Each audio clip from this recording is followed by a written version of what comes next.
Hi hello welcome to Kiran TV news. నేను మీ హరీష్.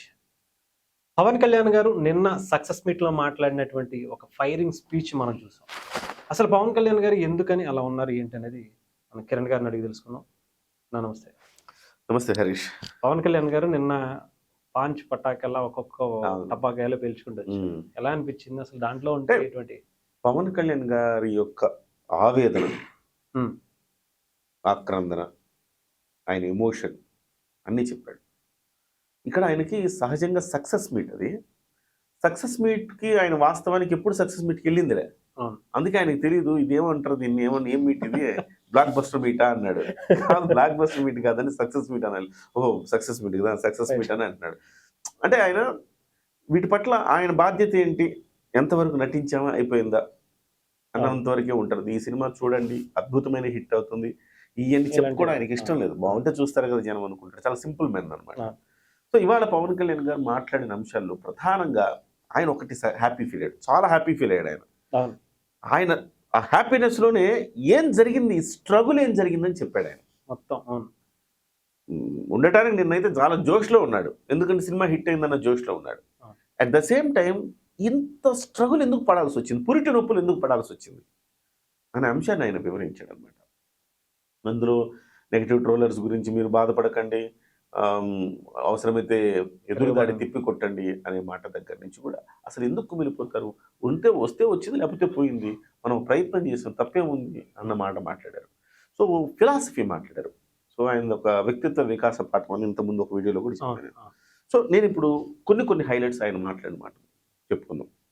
ప్రధానంగా ఆయన చెప్పింది ఏంటంటే, ఈ సినిమా హిట్టా కాదా అనేది కంటే కూడా నేను ఒక మెసేజ్ చెప్పాలనుకున్నాను, ఆ మెసేజ్ జనంలోకి వెళ్ళింది, ఇది నాకు కావాలి అని.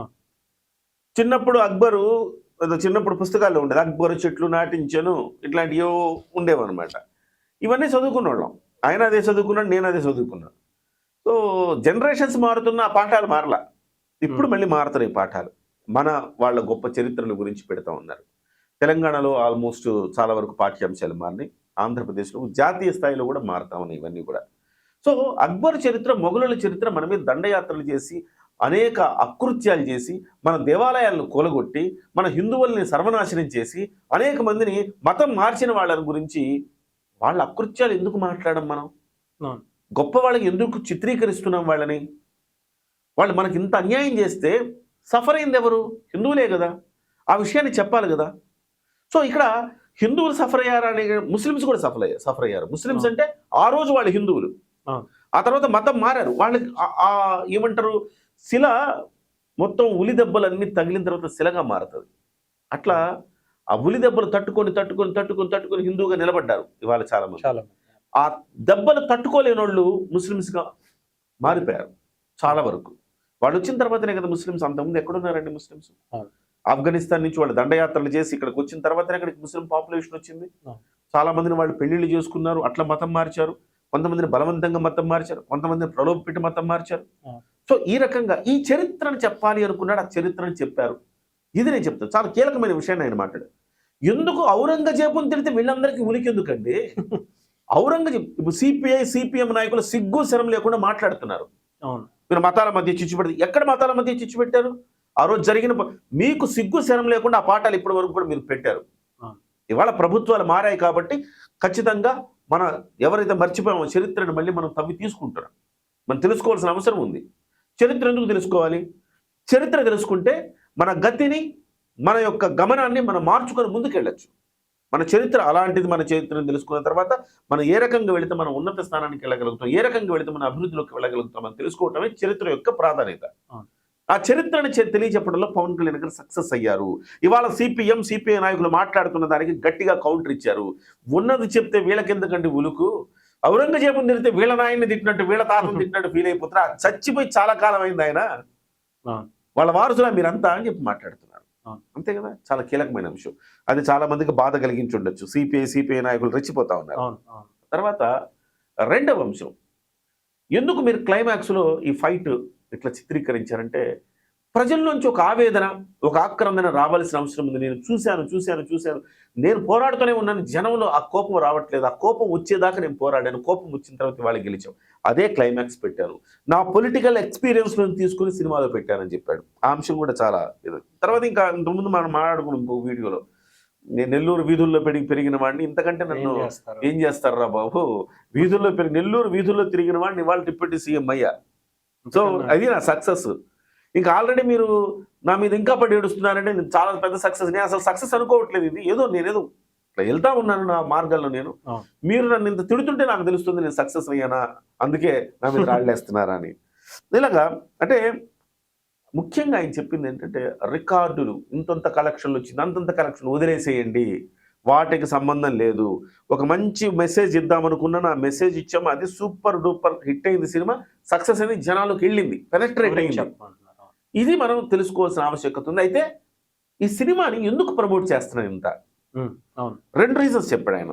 ఒకటి ఏంటంటే పురిటి నొప్పులు పడుతున్నాం, నిర్మాతకు అండగా ఉండాల్సిన అవసరం ఉంది. రెండు, ఇది ఈ జాతి తెలుసుకోవాల్సింది కాబట్టి నేను ఇంతలాగా నా జీవితంలో ఎప్పుడు నేను ఇంతలాగా ప్రమోషన్ చేయలేదు, ఇంతలా ప్రమోషన్ చేశానని చెప్పుకొచ్చాను. ఇట్లా ఆయన ప్రతి మాట కూడా ఆల్మోస్ట్ ఆ మాటల్లోంచి మనము అనేక అర్థాలు తీసుకోవచ్చు. సో ఒక రకంగా సిపిఐ నాయకులు, సిపిఎం నాయకులు వీళ్ళకిచ్చాడు. పైగా అని మాట్లాడుతూ ఏమన్నాడు, ముస్లిమ్స్ అందరూ చెడ్డవాళ్ళు కాదు. ఆ సినిమాలు చూపించారు. ఒక హిందూ మహిళని హింసిస్తున్నప్పుడు ముస్లిమ్స్ బాధపడతారు. బాధపడి అయ్యో ఆడబిడ్డకు అలా జరుగుతోందని వాళ్ళు స్పందించి ముందడిగేస్తారు. సో మనకి ఆ రోజున్న సిచ్యువేషన్ ప్రకారం మారేరేమో కానీ మొత్తం వాళ్ళందరూ కూడా మనం హ్యూమన్ బీయింగ్స్, మన అన్నలు, మన తమ్ముళ్ళు, మన అక్కలు, మన చెల్లెళ్ళు. సో ఈ అంశాన్ని నేను చెప్పాను, ఇది ముస్లిమ్స్కి లేకపోతే ఇంకొకరికి వ్యతిరేకమైన సినిమా కాదు అని చెబుతూ చాలా హంబుల్గా ఆయన ప్రతి ఒక్కళ్ళ. కొంతమంది 10th క్లాస్ ఒక అభిమాని నిన్న సినిమా చూసి బయటకు వస్తూ, రేపు ఎవరైనా కాంపిటేటివ్ ఎగ్జామ్స్కి వెళ్ళే వాళ్ళు ఉంటే ఈ సినిమా చూస్తే మినిమం 10 మార్కులు వస్తాయి వాళ్ళకి, అంత దీంట్లో ఉండేది అవకాశం ఉంది, దీంట్లో నేర్చుకోవాల్సింది, తెలుసుకోవాల్సింది. చరిత్రను మర్చిపోయి ఉంటాం. మనం చదువుకున్నాం జిజియా పన్ను గురించి, వీటి గురించి మనం చదువుకొని ఉంటాం, కానీ మర్చిపోయి ఉంటాం కదా. మరొకసారి చరిత్రను గుర్తు చేయడం ద్వారా, తద్వారా ఆ రోజు జరిగిన అంశాలన్నింటినీ కూడా పొందుపరచడం ద్వారా ఇంకోటి చెప్పాడు. సో అవన్నీ కూడా మనకి డెఫినెట్గా ఉపయోగపడతాయని ఆ పిల్లోడు చెప్పాడు, అది కూడా వైరల్ అయింది. ఇంకోటి ఏంటంటే సనాతన ధర్మంలో ఉన్న గొప్పతనాన్ని కూడా తెలియచేశారు. సో చాలా మన గ్రంథాలని నాశనం చేశారు, మన గ్రంథాలు, ఉపనిషత్తులు నాశనం చేశారు, మన జ్ఞానాన్ని దోచుకునే ప్రయత్నం చేశారు, దేవాలయాల్ని ధ్వంసం చేశారు.